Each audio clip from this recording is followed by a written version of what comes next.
It was nearly 40 years ago, President Ronald Reagan went to the Brandenburg Gate at the Berlin Wall, and he said to the Soviets, "Tear down this wall." Ronald Reagan understood all too well what the Soviet regime was all about. It was a regime that had seized Eastern Europe and condemned millions of individuals to live under a cruel and repressive communist dictatorship. My mother's family originally came from Lithuania, once an independent country, then a republic of the Soviet Union, now an independent democratic country again. That country meant a lot and still does to my family. I certainly recall the stories of my grandparents leaving the Russian domination and coming to America. Until recently, Americans across the political spectrum, including Republican presidents and members of Congress, saw Russian tyranny for what it was, until now. Today, we see President Trump doing the bidding of Russian autocrat Vladimir Putin. That's right. The President of the United States of America is using talking points that sound like they were whispered in his ear by the Kremlin, all while denigrating and bullying our true allies in the region. If you don't believe me, listen to these quotes and try to guess whether Vladimir Putin or Donald Trump said them. First, outrageously claiming Ukraine started the war with Russia, quote, "It's they who have started the war," or quote, "You've been there for 3 years, you should have ended it, you should have never started it." How about attacking the legitimacy of heroic wartime Ukrainian President Volodymyr Zelensky, who was democratically elected in a free and fair election, something that has never taken place in Russia? Quote, "The legitimacy of the incumbent head of state of Ukraine is over," or calling him, quote, "a dictator without elections." In each of these stunning examples, one was spoken by Putin, the other by Trump. It's impossible to guess which is which, but you'd be hard-pressed to figure it out, because they both are using the same Kremlin propaganda. It gets worse, with Donald Trump having negotiated away in public the key concessions to Russia to end the war, including appeasement of Ukraine's southern sovereign borders or possible future NATO membership. Trump, with one 90-minute phone call, gave those away without even negotiating. It certainly didn't involve the Ukrainians, who have lost 46,000 brave Ukrainians who have died because of Putin's invasion. Today, in a stunning, shameful move, the United States voted with Russia, North Korea, Belarus, and a handful of dictatorships at the United Nations against a resolution condemning Russian aggression in Ukraine. I want to repeat that because it is so historic and so mind-boggling. There was a resolution before the United States condemning Russia on the 3rd anniversary of their invasion of Ukraine, and the United States representative voted against it, joined in that effort by Russia itself, North Korea, Belarus, and a handful of other dictatorships. What in the world is going on here? Former Lithuanian Foreign Minister Gabrielius Landsbergis said of this tragic and unbelievable state of affairs that it sounded like there was a handout prepared by the Russian Foreign Minister Lavrov from which the Trump administration was reading.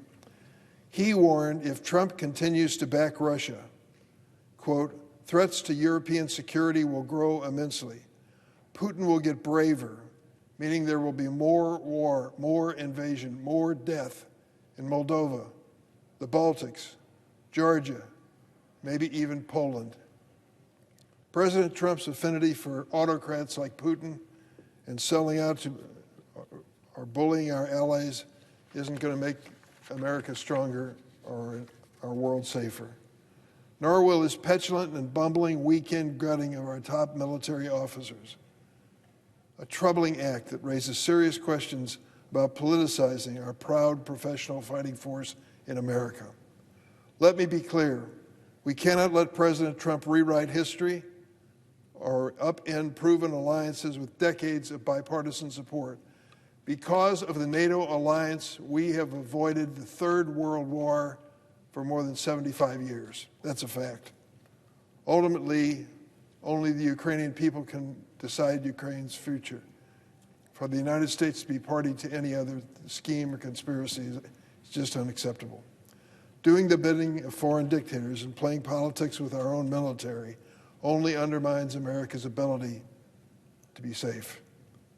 Today is the third-year anniversary of Russia's unprovoked illegal invasion of Ukraine.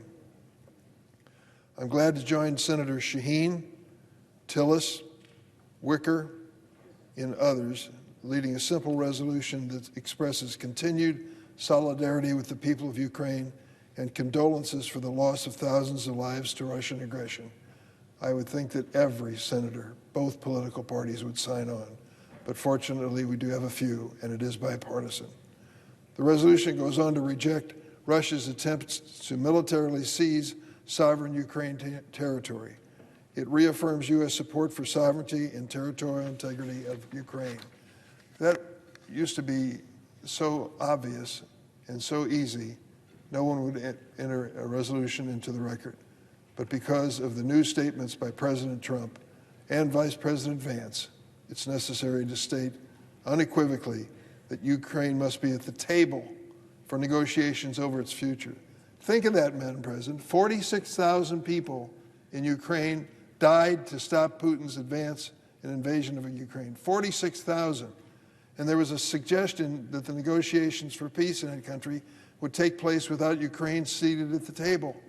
How can that be possible? This resolution is straightforward. It expresses what would, before this current administration, be seen as cut and dry statement of American values when standing up to bullies and tyrants like Vladimir Putin, a known war criminal. I'm also introducing a bill to grant Ukrainians who fled the war, already legally present in the United States, with temporary guest status. Oh, I know it. It's immigration. It's an explosive issue. How in the world can we consider it? Let me tell you what happened in the city of Chicago. The governor of Texas sent 50,000 migrants in buses, 800 buses, to the city of Chicago to dump these migrants into a situation where there was no place for them to stay, no provision for their food. It was an emergency situation. We did the humane thing. We did our best to take care of them and their children. 50,000 from Texas. It was a controversial issue. There were some who said, don't spend a penny on them, spend it just on American citizens. And others who said, we have an obligation that goes beyond simple citizenship. It's a human obligation, a moral obligation, and we did it. At the same time that took place, there were 50,000 Ukrainians coming into the city of Chicago as well. Different circumstances. They had to have a host family who would stand by them as they settled down in the city of Chicago, and they had to find jobs. Do you know how much controversy there was about those 50,000 Ukrainians? None. They were assimilated into the economy and have become an important part of the city and our state, and I'm proud that they're there. So now what happens to them? The uncertainty, the continuing war in Ukraine, the embracing of Putin by President Trump. What's going to happen? With this United Nations resolution today, where we were just asked to acknowledge the war of 3 years and to stand by the Ukrainians, and the United States voted no. The United States voted with Russia, with North Korea, and with Belarus. We've got to do something to help these Ukrainians who are here, who escaped the invasion of Putin and found peace and security in our country. When the war started across the country, Republicans opened their arms and hearts and communities to these desperate Ukrainians, even actively petitioning President Biden to protect them from deportation. So far, not a single Republican has co-sponsored my bill.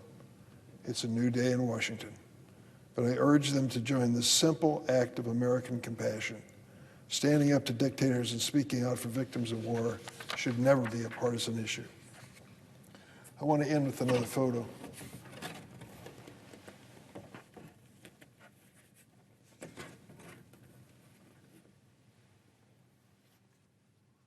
The year was 2014, when the late Senator John McCain and I led a bipartisan delegation to Ukraine that included current colleagues from Rhode Island, Wyoming, and North Dakota.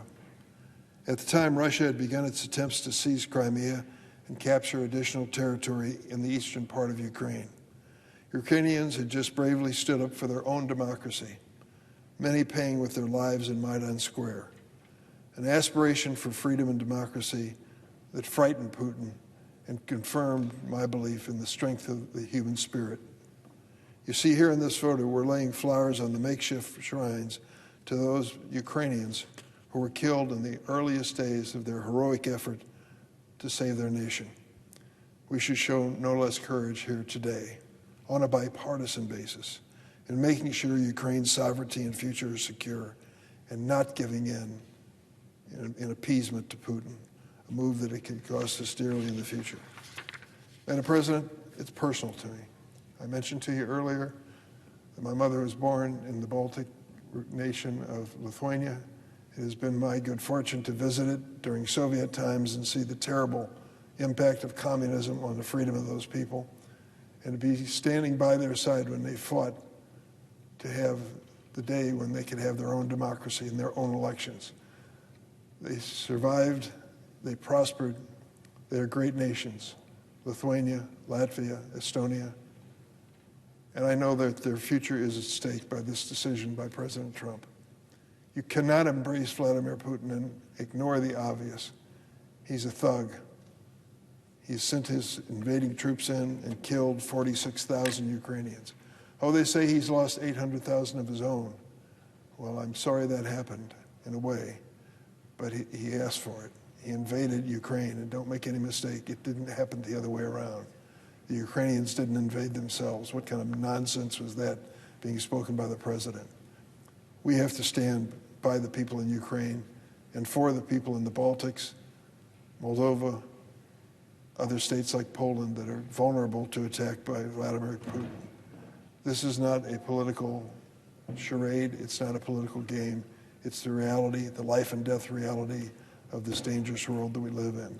Once again, the United States should be leading for democratic values and certainly not embracing the war criminal Vladimir Putin. I yield the floor.